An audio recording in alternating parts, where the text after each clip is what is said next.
जय हिंद दोस्तों। आज के इस वीडियो में हम जानेंगे कि जीएसटी क्या होता है।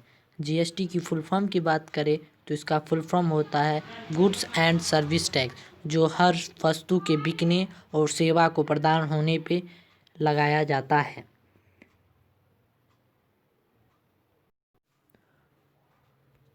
मुख्यतः हमारे देश में दो तरह के टैक्स का प्रयोग होता है, एक डायरेक्ट टैक्स, एक इनडायरेक्ट टैक्स। डायरेक्ट टैक्स जो हम सीधे सरकार तक जमा करें, यानी कि हमारे नाम से सरकार तक पहुँचे, और इनडायरेक्ट टैक्स वह टैक्स जो किसी और का टैक्स हम अपने नामों से सरकार तक पहुँचाए। तो डायरेक्ट टैक्स में हम जानते हैं income tax, commercial tax, property tax और भी बहुत सारे टैक्स इसमें आते हैं। और इनडायरेक्ट टैक्स में 2017 से पहले वैट, एक्साइज ड्यूटी, टीन, ईटीसी यानी कि बहुत तरह के टैक्स आते थे। इन्हीं को भारत सरकार ने सिर्फ एक टैक्स यानी कि जीएसटी का प्लेटफॉर्म प्रदान किया और ये सभी इनडायरेक्ट टैक्स को एक टैक्स जीएसटी में कन्वर्ट कर दिया। इनकम टैक्स यानी कि जो हमारे आय पे लगे, कॉमर्शियल टैक्स जो कंपनी हर साल अपने नाम से देती है, और प्रॉपर्टी टैक्स जो हमारे रिवेन्यू पे जनरेट होता है, यानी कि हमारे प्रॉपर्टी पे, हमारी संपत्ति पे जो हम सरकार तक टैक्स पहुंचाते हैं वो। और जीएसटी इनडायरेक्ट टैक्स होता है। जैसे कि हम सब जानते हैं कि जीएसटी के आने से पहले हमारे देश में वैट प्रयोग हो रहे थे, और वैट से भी पहले कास्केडिंग इफेक्ट ऑफ टैक्स। तो कास्केडिंग इफेक्ट और टैक्स को इसीलिए चेंज किया गया और इसके जगह वैट को लाया गया क्योंकि इसमें सामान कुछ महंगे हो जाते थे। जैसे मान लीजिए कोई वस्तु है, जैसे हमने यहाँ फॉर एग्जांपल के लिए ले लिया बिस्किट। ये बिस्किट 100 रुपया का ख़रीदा हुआ है और इस पर 5% का टैक्स है, यानी कि टोटल हमारी जो परचेज प्राइस है वो 105 रुपीज़ है। और जब 105 रुपीज़ में हमने ये जो वस्तु है किसी से ख़रीदा है तो उस 105 रुपये की वस्तु पे 5% का प्रॉफिट कुछ भी हो सकता है। यहाँ पे हमने 5% का प्रॉफिट लिया तो 110 हमारी प्राइस हो गई, जिस पे हमने 5% का टैक्स फिर लिया।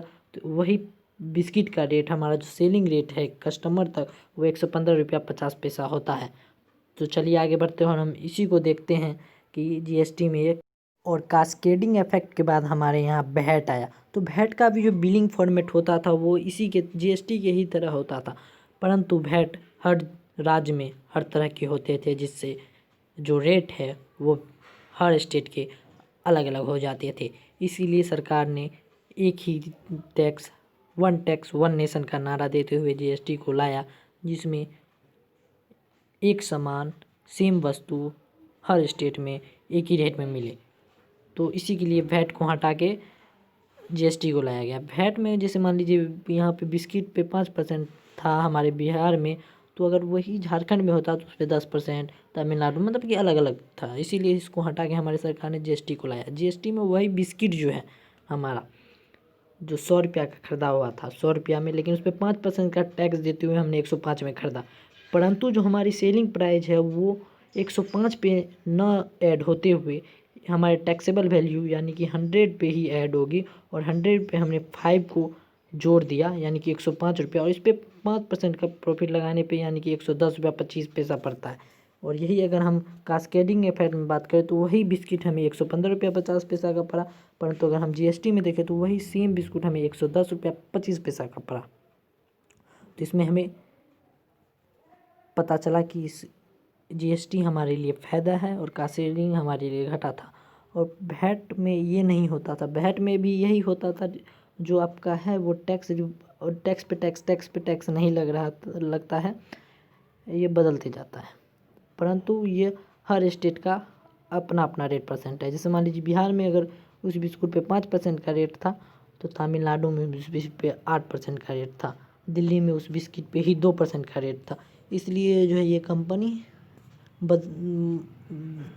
ये रेट जो था एक ही वस्तु का वो अलग अलग वेरिएट हो चुका था। इस वीडियो में इतना ही। जय हिंद दोस्त, आगे मिलेंगे हम फिर।